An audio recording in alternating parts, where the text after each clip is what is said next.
Bom, senhores, boa tarde. Essa vai ser a última aula sobre o chip RP2040, que comporta aqui a nossa plaquinha Raspberry Pico. Está aqui. Já fiz algumas videoaulas com essa placa, mas agora nessa aula, eu vou continuar com o Tiny2040, que usa o mesmo chip do Raspberry Pico. Ele é bem pequeno, foi motivo da última aula sobre tecnologia e eu escolhi o tema de acesso direto à memória com ele. Vai ser uma aula mais prática do que propriamente teórica. Na realidade, eu acho que os alunos que me seguem, eles já têm um conhecimento, já sabem até o que é o acesso direto à memória. Então, o que eu vou colocar aqui é alguns aspectos práticos para quem for usar as bibliotecas. E a única biblioteca que eu achei com possibilidade de DMA foi a TFT-ESPI. Ela é uma boa biblioteca, mas ela não foi desenvolvida para o Tiny2040. Até então, desenvolveu-se há pouco tempo um módulozinho para o RP2040, mas mesmo assim ela deixa um pouco a desejar. Então eu fiz algumas adaptações para que você possa, no exemplo que eu dei da última aula, em que você está postando figuras, usando o DMA para trazer as figuras que estão dentro da memória aqui, memória de programa, aqueles .h, para o display, aquele display gráfico de 240 por 320. Bom, essa vai ser a última aula porque nós vamos começar aulas usando essa aqui, o chip Tense 4.1. A tecnologia avança. Esse chip aqui é de 600 MHz, bem mais rápido do que o do RP2040, porque aqui o chip eu consegui no máximo 297 MHz em overclock. Esse aqui já trabalha com 600 MHz, podendo no overclock com cuidado chegar a 1.200 MHz ou 1 GB,2. É bastante. Mas isso vai ser para a próxima aula. Ainda vou preparar, porque ainda vou ter que até entender como esse rapaz trabalha. Tá? E aí deixar para vocês algumas dicas. Mas então, vamos a essa aula sobre o DMA e os aspectos práticos, que se vocês não seguirem, vocês não vão ter as imagens perfeitas aparecendo no seu display. Então, me sigam nessa aula agora. Bom, se vocês forem trabalhar com DMA, a primeira coisa que vocês têm que aprender é como é que é a arquitetura interna do microprocessador que vocês estão usando. Aqui no caso do RP2040, nós temos aqui um diagrama bem simples da parte interna que associada ao acesso direto à memória, o sistema DMA aqui, ó. Nós temos dois barramentos, um barramento de alta velocidade aqui, um barramento de periférica de menor velocidade, uma ponte ligando os dois barramentos aqui. Nesse barramento você tem os dois núcleos, Core 0 e Core 1, que nós vamos explorar nesse exemplo aqui, as ROMs, programação interna, alguns parâmetros, a memória RAM estática, a memória do programa, um splitter aqui para acessar as entradas e saídas digitais, USB. Tá? E aqui o controlador de DMA, um ciclo de write e um ciclo de read. Então ele faz o comando, é esse elemento aqui, que faz o controle de toda a transferência de dados entre periféricos e memória. Então observa aqui, se você tiver com um programa de memória, no nosso caso nós vamos ter várias fotografias, fotos que estão já em .h, ali elas estarão armazenadas aqui no flash. E nós vamos, para explorar o DMA, nós vamos primeiro transferir essa foto para a memória interna dele aqui, para poder fazer um trabalho que eu vou mostrar para vocês, que infelizmente, é obrigatório por causa da biblioteca que eu estou usando. Tá? Se vocês forem usar uma outra biblioteca, vocês usem o recurso daquela biblioteca. Mas essa aqui que eu estou usando, a TFT-ESPI, ela exige um trabalho antes de transferir a fotografia que veio para cá, transferir essa fotografia vezes SPI 0 para o seu display, tá? Então aqui, nesse splitter aqui você tem todos os periféricos que podem ser usados no seu sistema. E aqui como é que você faz então a transferência. Então mesmo essa transferência aqui vai ficar a cargo do DMA. Agora, olha só, esses periféricos aqui têm velocidades diferentes, tá? Então eu botei aqui no roteiro para dar uma ideia para vocês. Isso aqui está na documento do Raspberry Pico. Então está aqui, ó. Então as várias velocidades, você vê que são velocidades mais baixas. A única que é mais alta aqui é a do SDK, se vocês forem usar, mas ela chega até a 4 GB talvez, né? A Ethernet não é o caso. USB de alta velocidade 480 e a SPI que vai até 100 MHz só. Então observa que o nosso microprocessador, trabalhando aqui em overclock, como eu faço, ele vai até 297 MHz. Tá? Então ele está bem acima da SPI. Tá?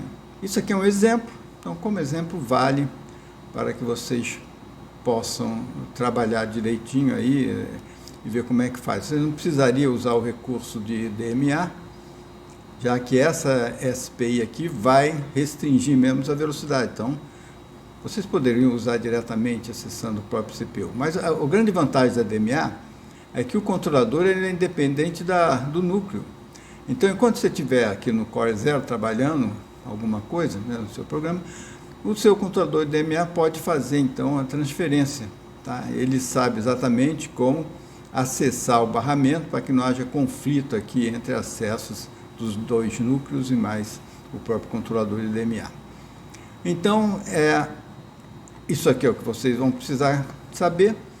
Aqui as bibliotecas, mas vamos passar para o programa em si. Então, o programa em si é esse aqui. Tá? Nós vamos trabalhar com essa biblioteca TFT ESPI.h. Por quê? Porque essa biblioteca aqui, ela tem um recurso interessante de acesso a DMA, que eu não vi ainda na Adafruit. A Adafruit é completa, é ótima, é bonita, mas eu não vi o recurso DMA. Esse aqui tem o recurso DMA, mas ele não trabalha bem com o touch.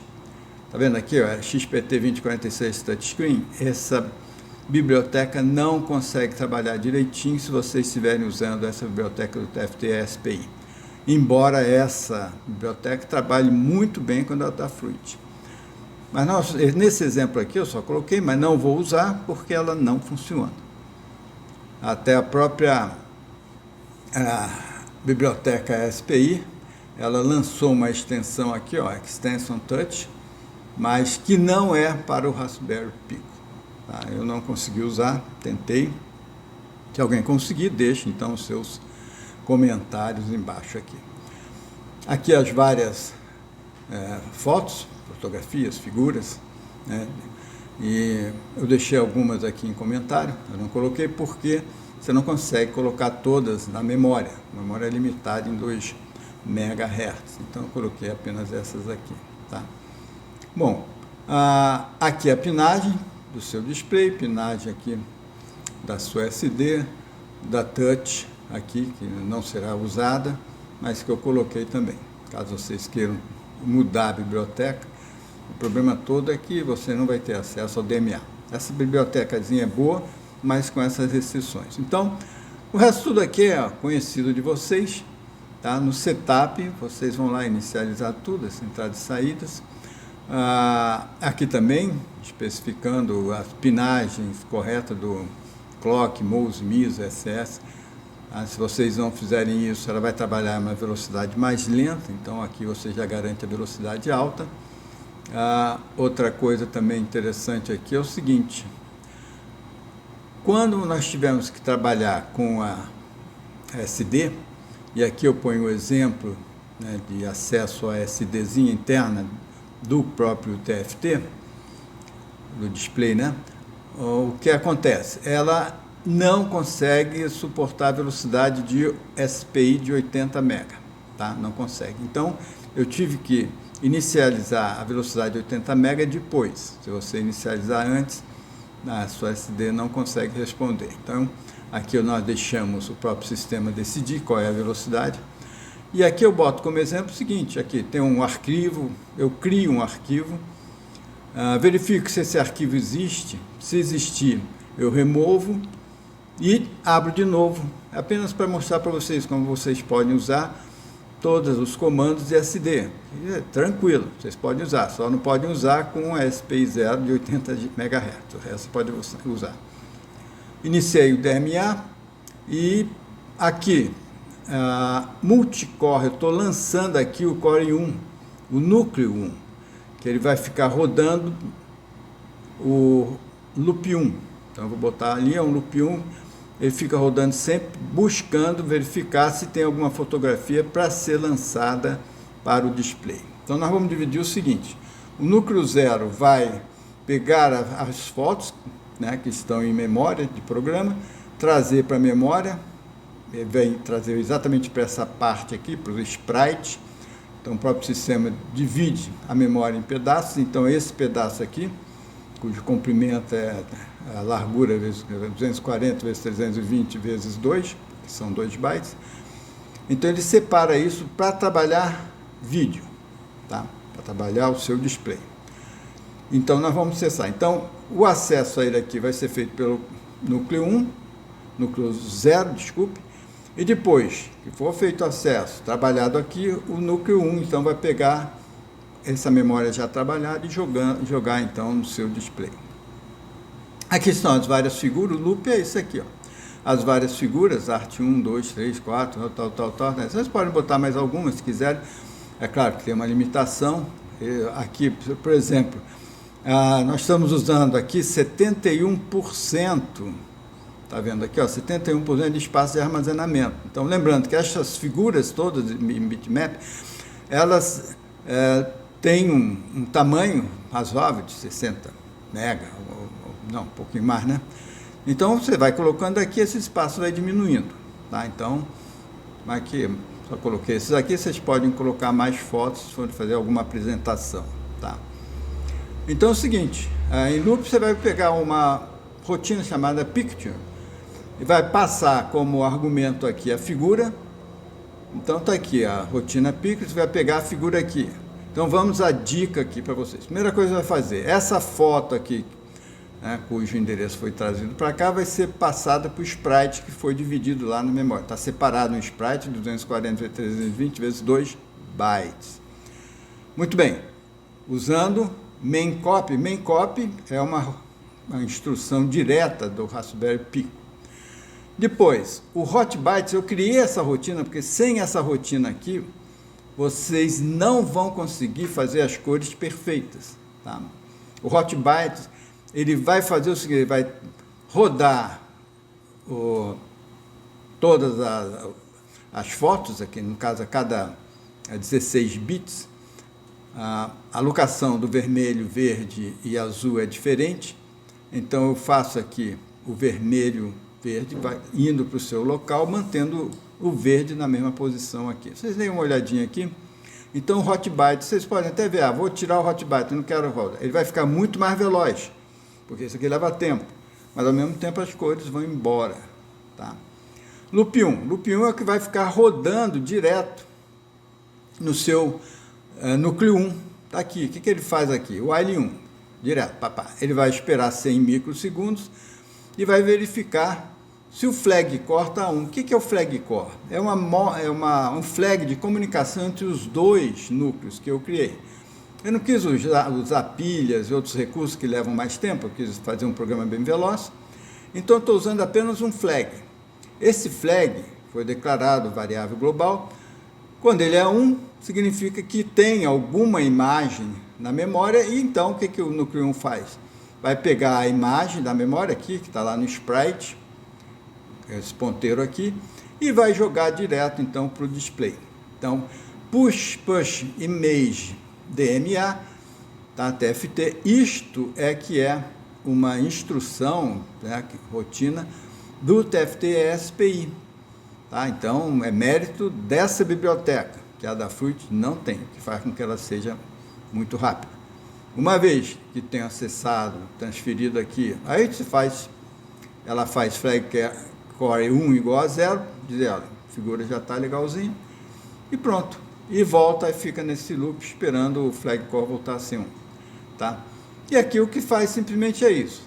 Essa rotina picture transfere as fotos, faz o flag core igual a 1 para dizer que a foto está preparada aí, e depois dá um retardozinho e parte para a próxima foto. Tá?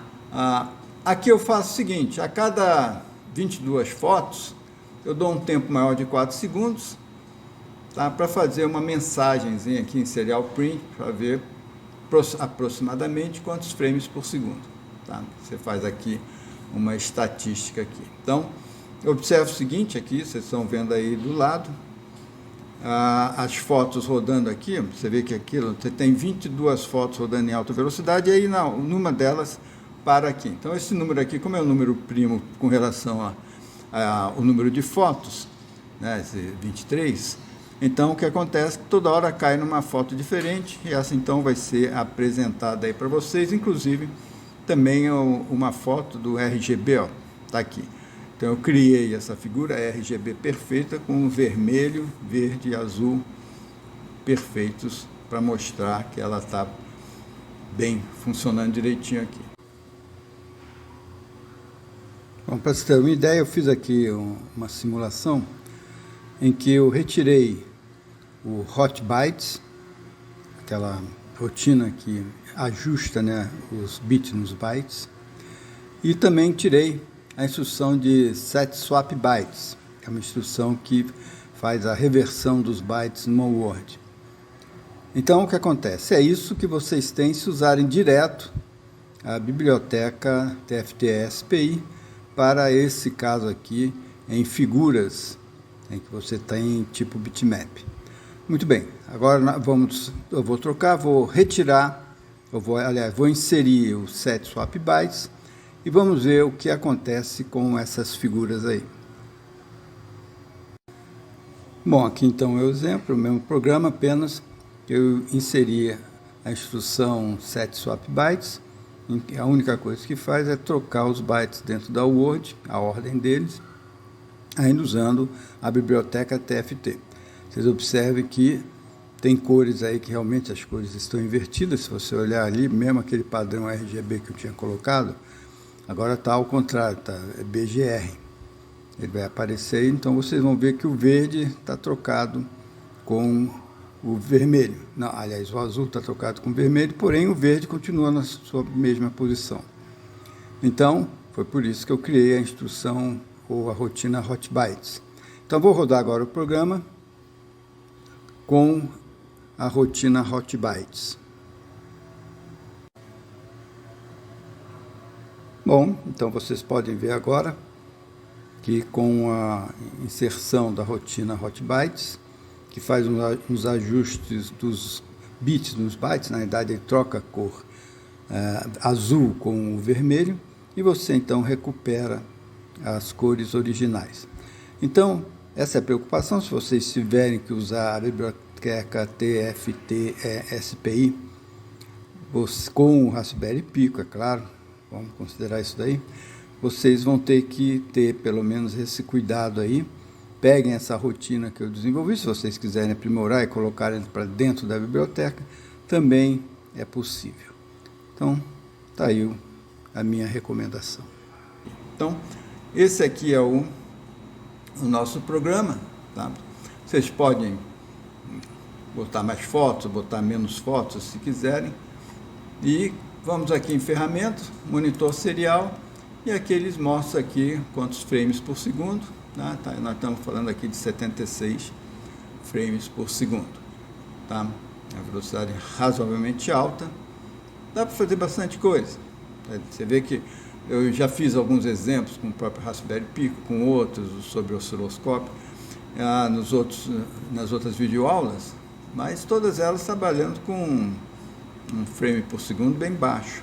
Então, usando esse artifício, vocês podem fazer alguma coisa bem mais rápida, mais veloz para o projeto de vocês. Então, Com isso aqui, senhores, eu encerro então o meu Tine 2040. Eu já dei bastante dica para vocês sobre ele. Eu espero que vocês então tenham sucesso no projeto dele. Então, e se vocês usarem e quiserem alguma coisa, uma dúvida, vocês perguntem nos comentários aqui. Eu gostaria de ver alguém usando esse programa aí para um projeto final. Então, senhores, até a próxima aula.